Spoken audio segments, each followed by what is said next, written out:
Hello, hi, good morning po sa inyong lahat. Patuloy tayong sumubaybay sa ministry ng NACS UMC. Si Jesus ang kasama.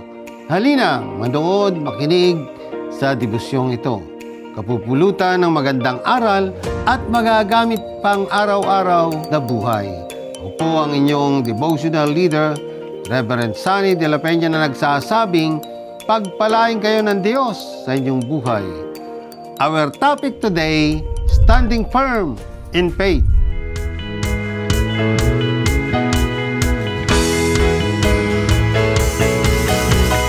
Umagang kay ganda si Jesus ang kasama. Umagang kay ganda si Jesus ang kasama.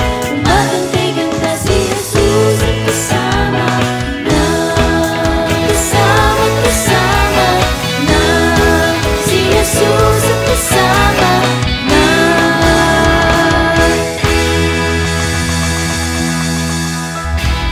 Tayo po'y sumandaling manalangin. O Diyos na mga pangyarihan sa lahat, subaybayan niyo po ang inyong abang lingkod sa umagang ito at tawa ay ang iyong mga salita ang siyang mamutawi sa aking labi, O Panginoon.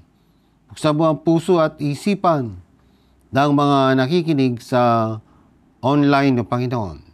Nawa ay patuloy na sila rin ay mabago ang kanilang buhay sa magitan ng iyong mga salita. In Jesus' name we pray. Amen. Okay po, bago po tayo magpatuloy, pakinggan natin ang awit. Yan.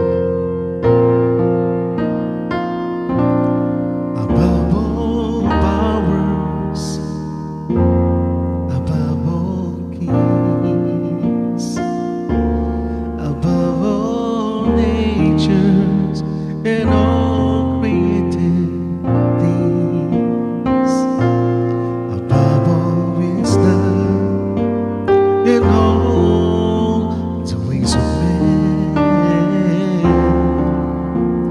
you were here before the world began. Above all kingdoms, above all thrones, above all wonders the world has ever known, above all weight and the treasures of the earth, there's no way to measure what you're worth.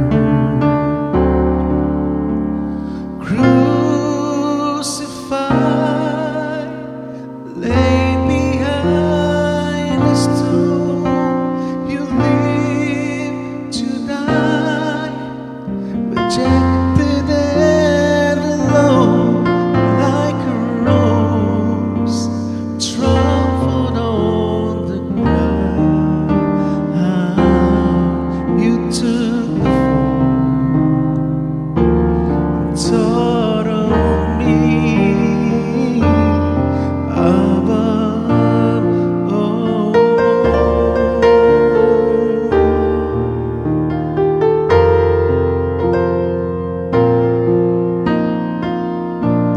Above all powers, above all kings, above all nature and all created things, above all wisdom and all the ways of men, you were here before the world began. Above all kingdoms, above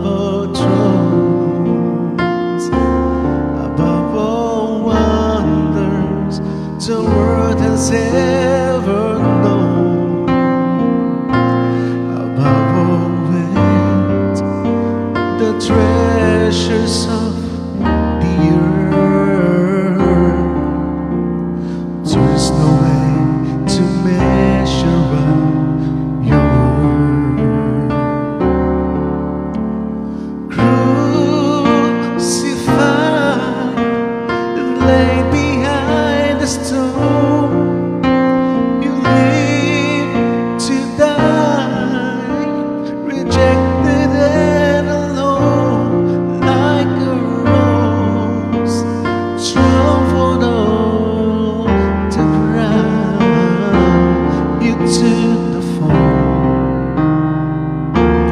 inside of me above all.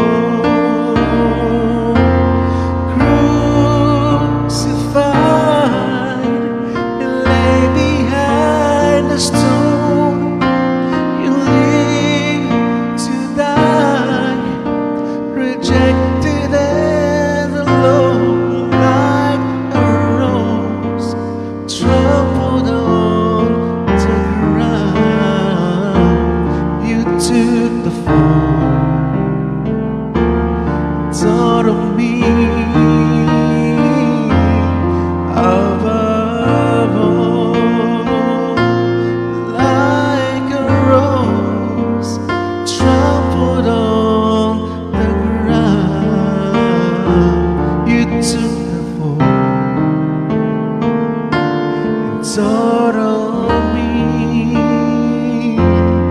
above all, like a rose trampled on the ground. You took the fall and thought of me above all.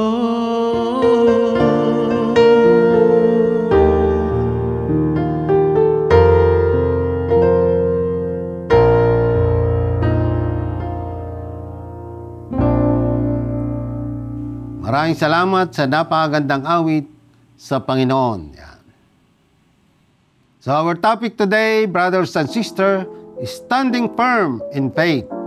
Mula sa 1 Corinthians 16 verse 13 to 14, it says, maging handa kayo, magpakatatag sa inyong pananampalataya, maging matapang kayo, magpakatibay, at ang lahat ng ginagawa ninyo ay gawin ninyo ng may pagmamahal. Yan.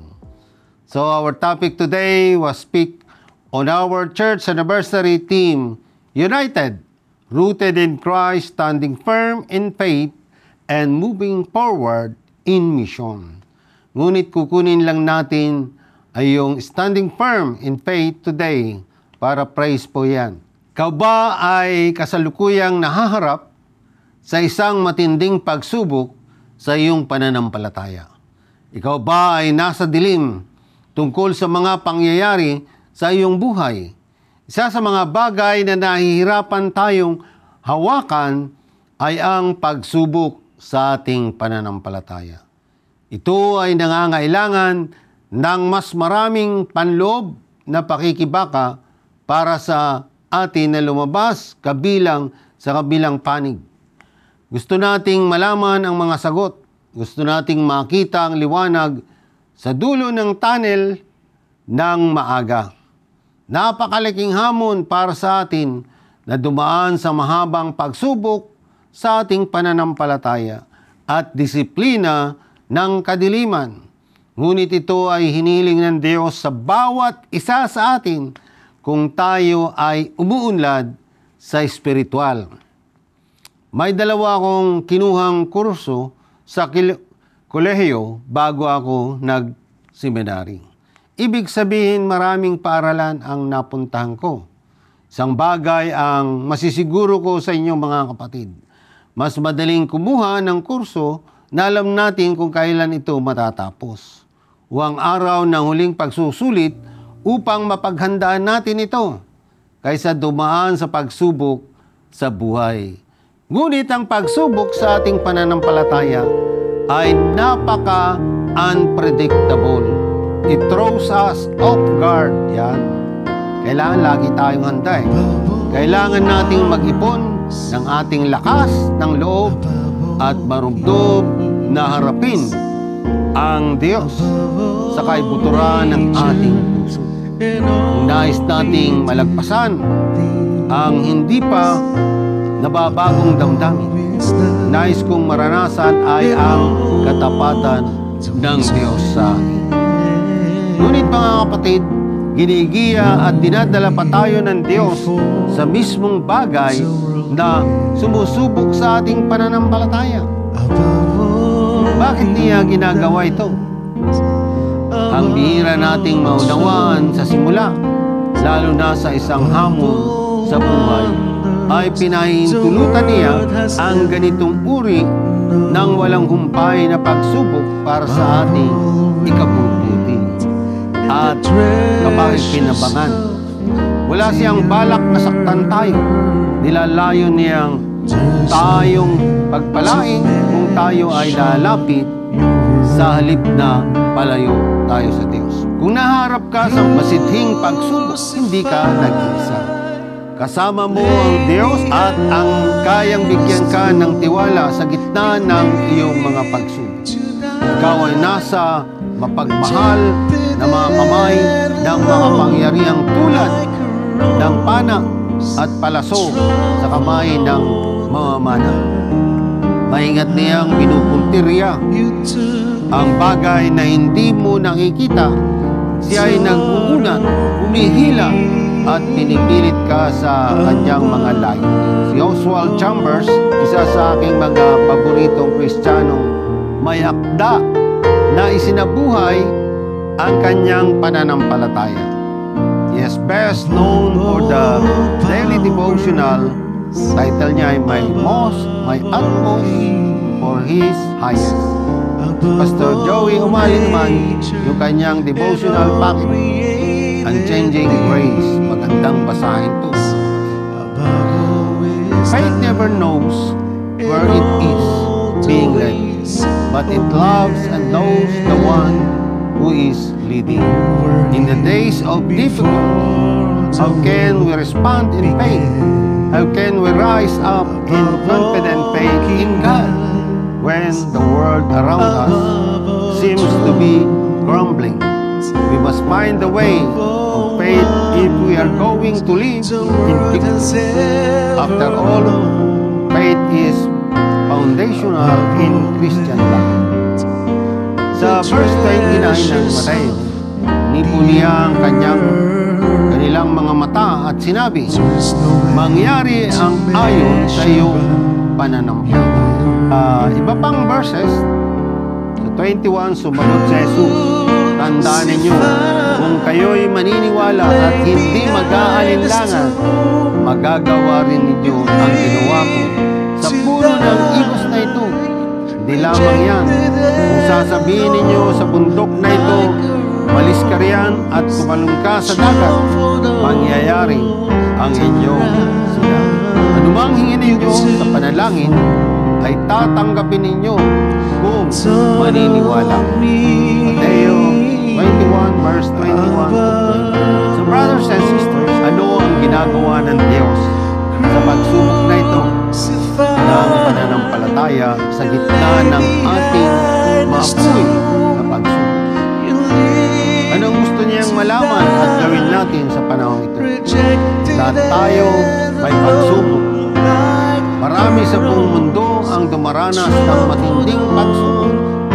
Maaaring maging saan man sila, mula sa nagbabandang patuloy na isyo ng kalusugan, mahihirap na relasyon, pagkawala ng ating trabaho, wala ng promosyon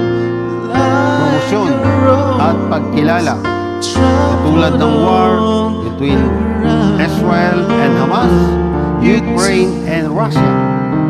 Maraming problema yan. Damay ang buong mundo. Tapos dadagdagan pa natin. Tama na. Wag na, brothers and sisters. Yung mga small things, wag na nating patulan o palakihin. Ituon na lang natin ang pananampalataya sa Diyos, kay Jesucristo, na siyang nagpapatawad sa ating lahat. You know, brothers and sisters in Christ, trials come in all shapes and sizes. Life was never meant to be a paradise. We may be entering a trial, living a trial, or actually right in the midst of a severe trial. Ang susi na nagbubukas ng pinto sa pagpapala ay ang susi ng pananampalataya at pagtitiwala sa Diyos. Sa Kansas, sa panahon ng matinding tagtuyot, isang grupo ng mga tao nagsama-sama upang manalangin para sa ulan. Sa kanilang pagkikita-kita, nakita nilang iisang babae lang ang nagdala ng payong. Siya ang tumugon sa paniniwalang pananampalataya at pagtitiwala sa Diyos. So brothers and sisters in Christ, ang pananampalataya ang nagbibigay ng pag-asa at kalakasan sa atin upang ma-overcome ang mga problema. Ito ang mga verses na nagpapalakas sa atin. Sa 2 Corinthians 5:7, For we walk by faith, not by sight. Yan. Romans 10:17, So faith comes from hearing, and hearing through the word of Christ. Sa Hebrews 11, verse 1, Now faith is the assurance of things hoped for, the conviction of things not seen. Sa Hebrews 11:6, And without faith, it is impossible to please Him. For whoever would draw near to God must believe that He exists, that He rewards those who seek Him. So brothers and sisters, standing firm in faith, you know, brothers, may kantang standing on the promises. Standing on the promises. Sabi ganito po ang kanta nun. Standing on the promises, Christ my King, through eternal ages let His praises ring. Glory in the highest I will shout and sing, standing on the promises of God. So, manatili po tayo nakatindig, panghawakan ang pananampalataya. In Jesus' name, Amen. Yan. So brothers and sisters, shout out sa lahat ng may birthdays and wedding anniversary. Yan. Ingatan kayo ng Diyos at pagpalain kayo. Tayo po'y sumandaling manalangin. Lord, Ikaw ang mag-ingat, magpala sa mga nagdaraos ng kanilang kaarawan sa linggong ito. Gayon din sa mga may wedding anniversary. Gayon din sa paparating na 125th anniversary ng Knox United Methodist Church sa October 22. At nawa ay patuloy tayo na biyayaan at pagpalain ng Diyos sa ating buhay. In Jesus' name we pray. Amen. Yan. O ayan, napakinggan naman natin ang munting devotion sa umagang ito.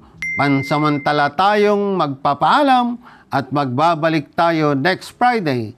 Ito ang inyong devotional leader, Reverend Sunny de la Peña, na nagsasabing ingatan at pagpalain kayo ng Diyos sa inyong buhay. Bye for now. See you next Friday. Bye-bye.